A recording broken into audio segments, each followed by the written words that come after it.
If I had to start over today, first is first, I would build an automated sales funnel that does most of the heavy lifting work for me, allowing me to generate leads, convert leads into paying customers, building my email list, having that email sequences in place so that when a potential prospect clicks onto a capture page, I'm automatically building my email list. I have email sequences to add more value, to bring them more information based on my products, my services, or adding more benefits to my products, my services, so that my potential market can start to think, this is interesting, but this can make my life easier, convenient. My business can run faster, efficiently. I can save time, energy, effort, frustration. First is first, I would first build a automated sales funnel. Secondly, I would invest in myself, invest in books, courses, programs, trainings, masterminds, Zoom meetings, mentors, coaches that can uplift me. I would read a lot of books, attend training, seminars, webinars, all those things to make me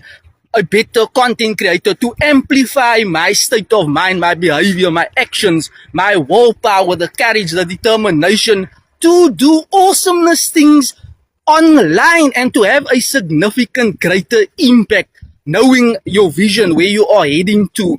Right? So first this was having a funnel, getting mentors, trainings, just to amplify my energy levels, my state of mind. And thirdly, I would utilize more CTAs, like click in the comments ready and I'll share my proven program with you, making use of that call to actions a lot, directing your market where to go. You do not want to leave people hanging thinking, oh, what do I do next? A confused mind do not buy. You have to direct your market into the next steps so that people can take the next steps with you, and that can dial the needle closer for you to generate leads, convert leads into paying customers on complete autopilot or online. So drop me that comment and let's get you started right now.